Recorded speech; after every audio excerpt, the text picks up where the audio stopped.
할렐루야. 4월 17일 금요일 아침 교대를 시작하도록 하겠습니다. 다 함께 사도신경으로 신앙 고백하겠습니다. 나는 전능하신 아버지 하나님, 천지의 창조주를 믿습니다. 나는 그의 유일하신 아들 우리 주 예수 그리스도를 믿습니다.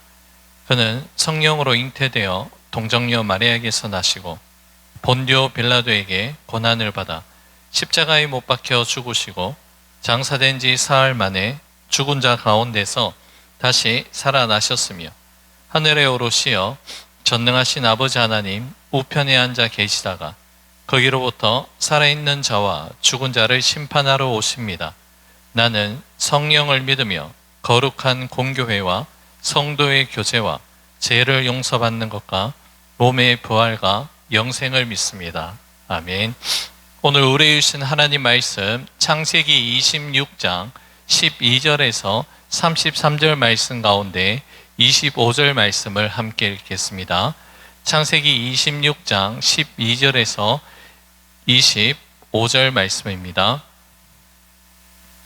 이삭이 그 땅에서 농사하여 그 해에 100배나 얻었고 여호와께서 복을 주심으로 그 사람이 창대하고 왕성하여 마침내 거부가 되어 양과 소가 떼를 이루고 종이 심이 많음으로 블레셋 사람이 그를 시기하여 그 아버지 아브라함 때에 그 아버지의 종들이 판 모든 우물을 막고 흙으로 메웠더라.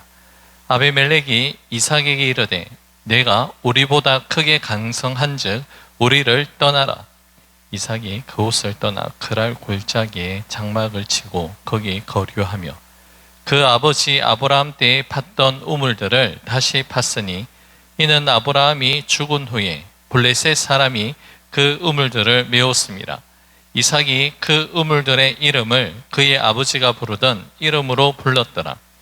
이삭의 종들이 골짜기를 파서 생근원을 얻었더니 그랄 목자들이 이삭의 목자와 다투어 이르되 이 물은 우리의 것이라 하며 이삭이 그 다툼으로 말미암아 그 우물 이름을 에색이라 하였으며 또 다른 우물을 팠더니 그들이 또 다툼으로 그 이름을 신나라 하였으며 이삭이 거기서 옮겨 다른 우물을 팠더니 그들이 다투지 아니하였으므로 그 이름을 르호봇이라 하여 이르되 이제는 여호와께서 우리를 위하여 넓게 하셨으니 이 땅에서 우리가 번성하리로다 하였더라.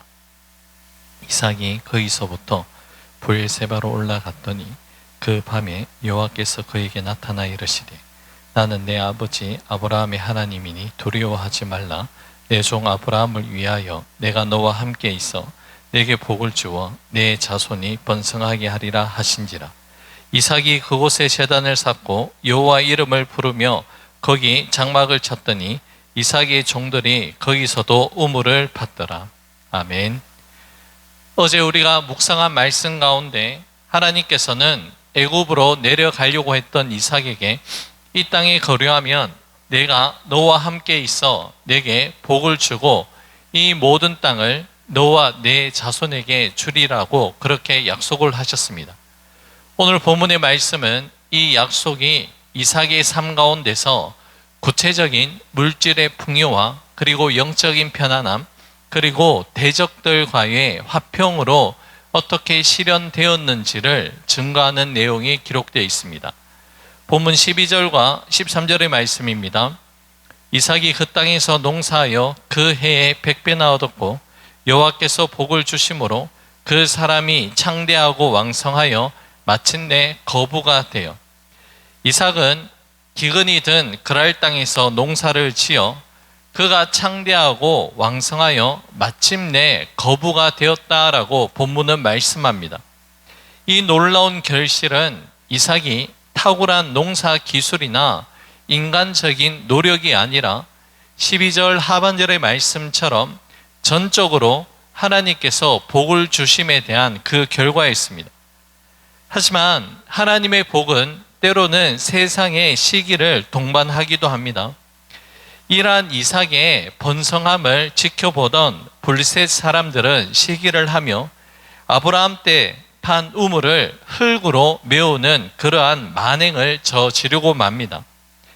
이삭이 살던 시대가 유목사회인데 유목사회에서 우물을 막는 것은 단순히 생활의 불편함을 넘어서는 생존권을 위협하는 아주 살인적인 공격과도 같습니다. 블레셋 왕 아비멜렉조차 이삭의 강성함을 두려워하며 이삭을 떠날 것을 요청을 합니다. 오늘 본문의 이삭의 모습을 통해서 오늘을 살아가는 우리의 삶의 모습과 그리고 적용점을 발견하게 됩니다. 성도들이 하나님의 도움을 받아서 복과 은혜를 누리며 살아가게 됩니다. 하지만 우리가 누리는 복 때문에 세상으로부터 때로는 시기, 질투, 미움이라는 불이익을 당할 수 있음을 우리는 기억해야 됩니다. 이때 중요한 것은 무엇입니까? 세상의 가치관으로 그들과 맞대응하는 것이 아니라 복의 근원이신 하나님을 끝까지 신뢰하는 태도가 너무나도 중요합니다. 당시 이삭은 블레셋 사람들과의 부당한 요구에 맞서서 싸울 수 있는 충분한 재력도 있었고 또한 인력을 가지고 있었습니다. 그러나 이삭은 자신의 권리를 증명하기 위해 자신이 가진 힘을 내세우는 대신에 갈등의 자리를 떠나 그랄 골짜기로 물러나기를 택하였습니다. 이삭의 목자들이 우물을 팔 때마다 또한 그랄 목자들은 끊임없이 시비를 걸기 시작했습니다. 이삭은 첫 번째 우물을 다툼이란 뜻의 에색으로, 그리고 두 번째 우물은 대적이란 이름의 뜻인 신나로 명명하면서 생존의 근원을 미련 없이 그들에게 내어줍니다. 여러분, 척박한 광야에서 우물을 포기한다는 것은 곧 생존을 포기하는 것과 다름이 없었기 때문에 이삭의 이러한 행동은 겉으로 보기에는 참으로 수동적이고 나약한 패배자의 모습처럼 보일 수 있습니다. 하지만 이삭의 이러한 행동의 이면에는 이 모든 땅을 내게 주리라고 말씀하신 하나님의 약속에 대한 철저한 신뢰가 그 마음 가운데 뿌리를 내리고 있었습니다. 이삭은 우물이라는 눈앞에 가시적인 안정을 누리기보다 그 우물을 허락하시는 하나님께서 자신과 함께 하신다는 사실을 더 굳게 믿었습니다. 이삭의 양보는 힘이 없어서 밀려나는 비겁한 회피가 아니라 하나님의 절대적인 주권을 신뢰하는 자만이 가질 수 있는 담대한 신뢰의 모습입니다. 하나님께서는 자신의 권리를 포기하고 하나님의 약속과 질서를 우선시한 그 이삭의 믿음에 응답해 주셨습니다. 마침내 더 이상 다툼이 없는 곳에서 넓은 곳이라는 이름의 뜻을 가진 르호봇을 그 우물을 허락해 주셨습니다. 22절 말씀입니다. 이삭이 거기서 옮겨 다른 우물을 팠더니 그들이 다투지 아니하였으므로 그 이름을 르호봇이라 하여 이르되 이제는 여호와께서 우리를 위하여 넓게 하셨으니 이 땅에서 우리가 번성하리로다 하였더라. 아멘. 이제는 여호와께서 우리를 위하여 넓게 하셨으니 이 땅에서 우리가 번성하리로다. 이 이삭의 고백은 오늘을 살아가는 우리 믿음의 사람들이 가져야 하는 마땅한 삶의 자세가 담겨져 있는 고백입니다. 진정한 평화와 그리고 번영함은 내 권리를 악착같이 주장하며 싸워서 얻어내는 것이 아니라 하나님의 약속을 믿고 양보하며 배려하는 자에게 하나님께서 친히 예비해 놓으신 은혜인 줄로 믿습니다. 오늘 우리의 삶의 자세 또한 이러한 이삭의 모습을 겸비해야 됩니다. 자, 그렇다면 우리는 지금 어떠한 우물을 파고 있습니까? 세상의 시기와 갈등 앞에서 나의 권리만을 주장하며 다투고만 있진 않습니까? 아니면 하나님의 약속을 믿고 기꺼이 물렀으며 르호봇의 은혜를 우리는 기대하고 있습니까? 세상 속에서 갈등과 마주할 때에 내 힘으로 승리하려고 애쓰기보다 나를 위해 일하실 하나님을 신뢰함으로 말미암아 먼저 양보하고 배려하는 태도를 우리는 가져야 할 줄로 압니다. 우리가 하나님의 통치 아래 머물며 우리에게 우선적으로 주어진 에색과 그 신나를 기꺼이 내어줄 때에 하나님께서는 반드시 우리를 다툼이 없는 르호봇이라는 넓은 지경으로 우리를 인도하시는 분이십니다. 이것이 바로 하나님의 약속을 믿는 자가 누리는 진정한 영적인 권세이자 평안과 기쁨의 길입니다. 자, 이삭은 이제 르호봇의 이 평안을 뒤로하고 브엘세바로 올라갑니다. 본문 24절, 25절입니다.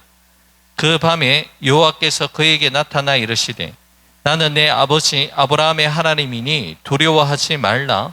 내 종 아브라함을 위하여 내가 너와 함께 있어 내게 복을 주어 내 자손이 번성하게 하리라 하신지라.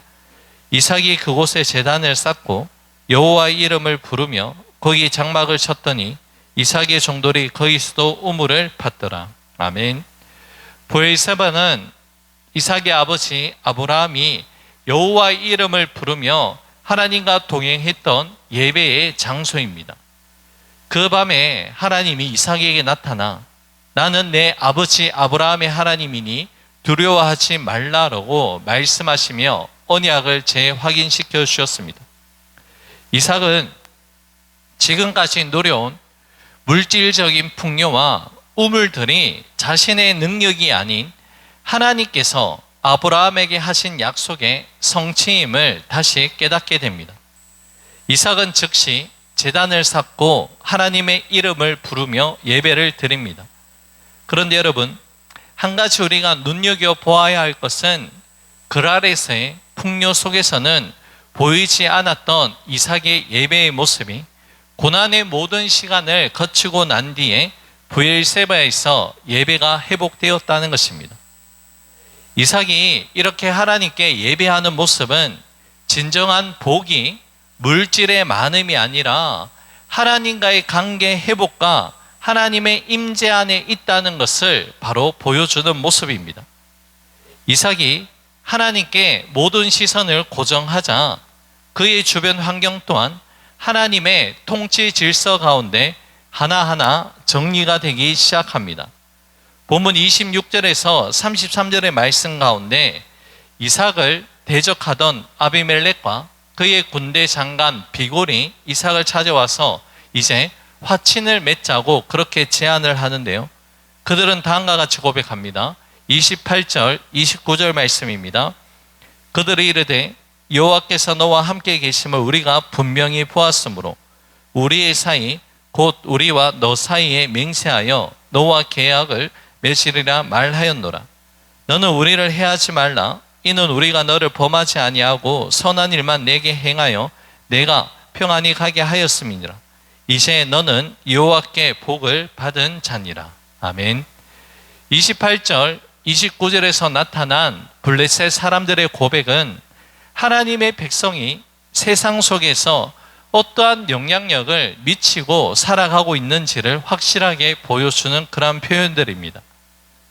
이삭을 끊임없이 괴롭히고 우물을 빼앗았던 이방인들이 오히려 이삭을 찾아와 화친을 청하며 건넨 고백의 핵심 내용이 무엇입니까?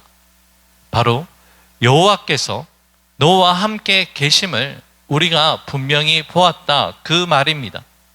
이 장면은 오늘을 살아가고 있는 저와 여러분들에게도 중요한 영적인 가르침을 주는 말씀입니다. 믿음의 사람들은 기록된 말씀을 통해 하나님을 알고 신뢰하게 되지만 아직 하나님을 알지 못하는 세상 사람들은 우리 성도의 삶이라는 이 렌즈를 통하여 하나님이 어떠한 분이신지 알게 됩니다.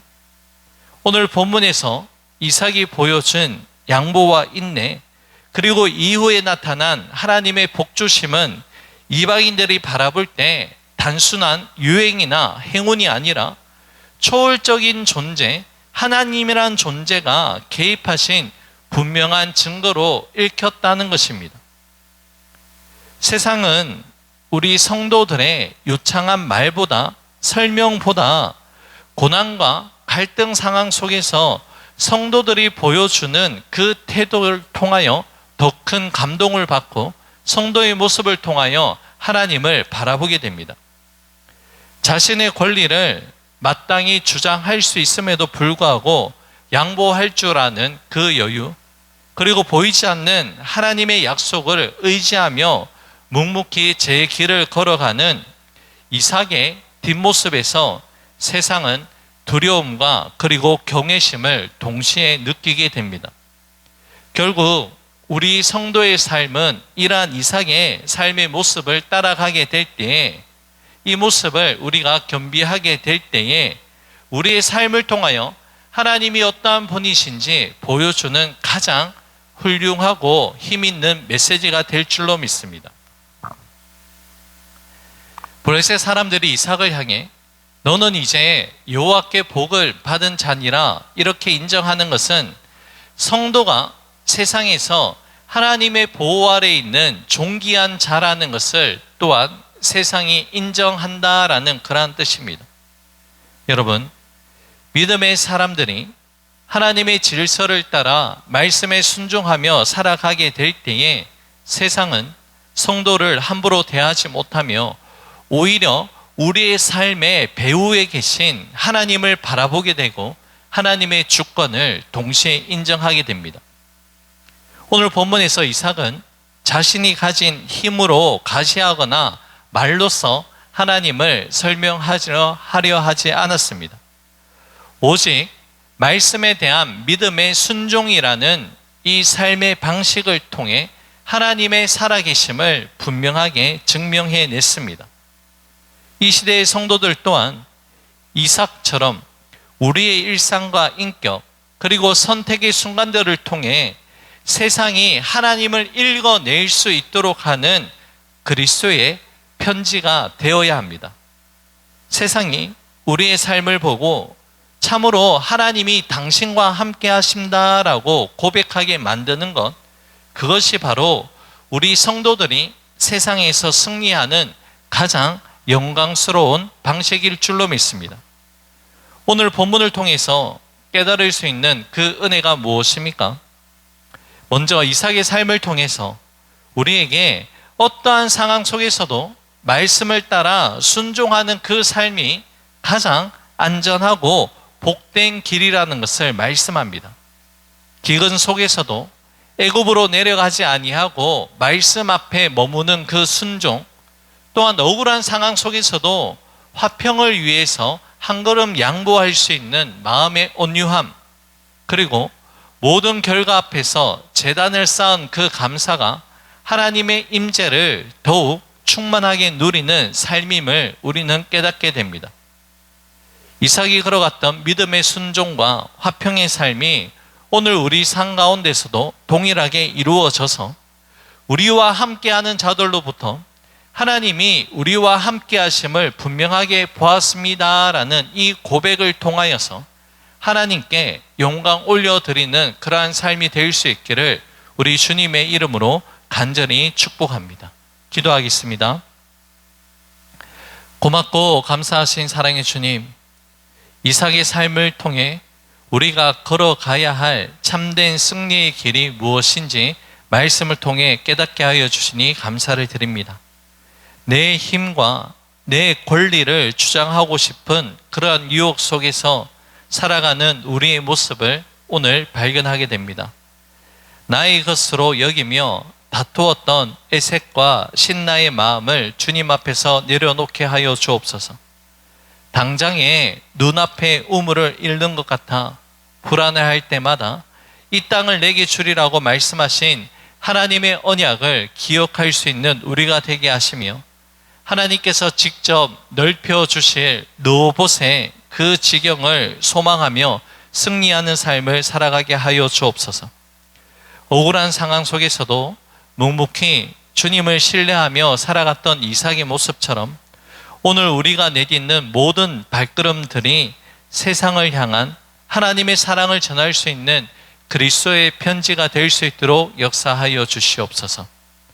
손해 보는 것 같으나 결국 번성케 하시는 하나님의 손길을 경험함으로 말미암아 세상이 줄 수 없는 하늘의 진정한 영적인 권세와 평안을 누릴 수 있는 오늘 이 하루가 되게 하여 주옵소서. 모든 것 주님께 감사드리며 예수님 이름으로 기도 올려 드립니다. 아멘. 하늘에 계신 우리 아버지, 아버지의 이름을 거룩하게 하시며 아버지의 나라가 오게 하시며 아버지의 뜻이 하늘에서와 같이 땅에서도 이루어지게 하소서. 오늘 우리에게 일용할 양식을 주시고 우리가 우리에게 잘못한 사람을 용서하여 준 것 같이 우리 죄를 용서하여 주시고 우리를 시험에 빠지지 않게 하시고 악에서 구하소서. 나라와 권능과 영광이 영원히 아버지의 것입니다. 아멘. 개인적으로 기도하는 시간을 가집니다.